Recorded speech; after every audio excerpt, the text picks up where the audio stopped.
रामकृष्ण शुद्ध नित्य भक्तिदान तत्पराम त्वं नमामि शारदांहि विश्वमातृरूपिणी। নমস্কার, আমি মৌসুমী। আপনাদের পাঠ করে শোনাচ্ছিলাম শ্রী শ্রী মায়ের নারায়ণ জ্ঞানের শিশু গ্রহণের 25টি ঘটনাবহুল চিত্র। আজ তার দ্বিতীয় পর্ব। তৃতীয় চিত্র। বাগবাজারের বোসপাড়া লেনের সুহাসিনী দেবী ছিলেন শ্রী শ্রী মার স্নেহধন্যা সরলা দেবীর বাল্য বন্ধু। তিনি যমজ কন্যার বিয়োগ ব্যথায় পাগলিনী প্রায় হয়ে পড়লে সরলা দেবী তাকে শোকনাশিনী মায়ের কাছে নিয়ে আসেন। মা সমব্যথী হয়ে তাঁর মাথায় হাত দিয়ে আশীর্বাদ করেন।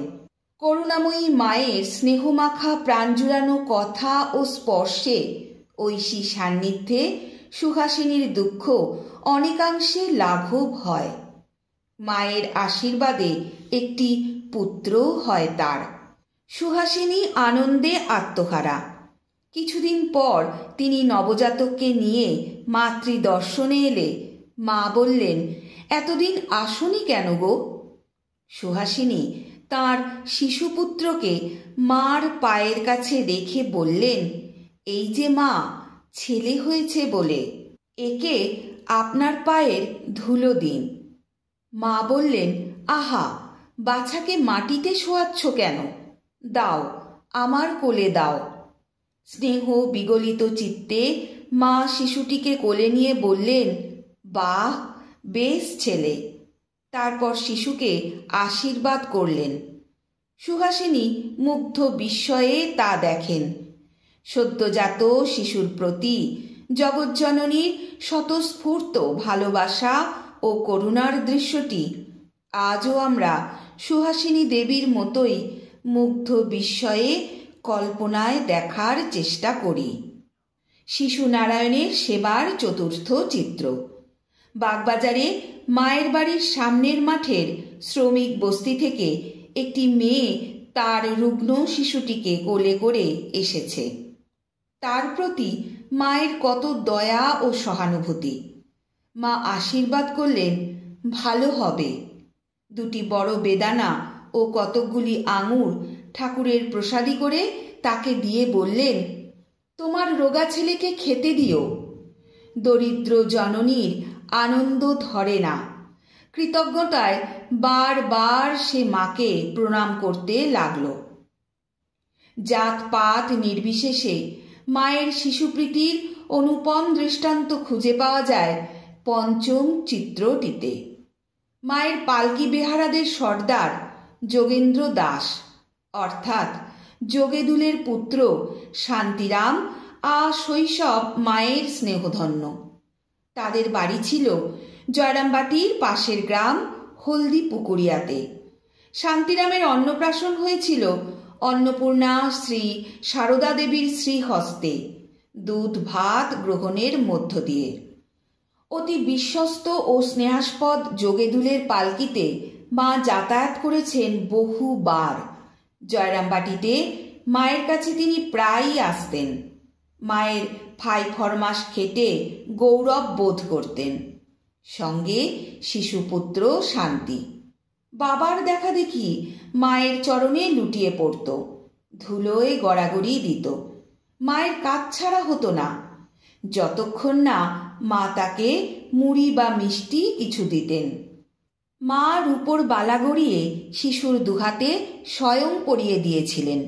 সে বালা আজও শান্তির ঘরে পরম যত্নে তোলা আছে। যেমন ধাতুময় দেববিগ্রহ নিত্য পূজিত হন, ওই বালাজোড়াও শান্তির দরিদ্র কুটিরে তেমনই অর্চিত হয়ে থাকে। পরিবারের সকলের বিশ্বাস ওই বালাজোড়াই ঘরের লক্ষ্মী। লক্ষ্মী স্বরূপা মা শারদারই উপস্থিতি গৃহের কল্যাণের জন্য। শান্তিরামের কথায় আমার জন্মের 2-3 মাস পর পিসিমা বাবাকে একদিন বললেন, যোগিন, মুখে ভাতের দিন তোর ছেলেকে আমার কাছে নিয়ে আসবি। আমি তোর ছেলেকে প্রসাদ খাইয়ে দেব। মুখে ভাতের দিন সকালে বাবা মা আমাকে কোলে করে পিসিমার বাড়িতে নিয়ে আসে। পিসিমা রাধুদির বাটিতে দুধ ভাত মেখে নিজে আমাকে খাইয়ে দিয়েছিলেন। সেদিন পিসিমা আমাকে একজোড়া রূপোর বালাও দিয়েছিলেন। বালাজোড়া আজও আমি যত্ন করে রেখে দিয়েছি। পিসিমার আশীর্বাদের স্মৃতি আমার জীবনের অমূল্য সম্পদ, তাই যক্ষের ধনের মতো বালাজোড়াকে আগলে রেখেছি, রোজ মাথায় ঠেকাই। ধন্য শান্তিরাম।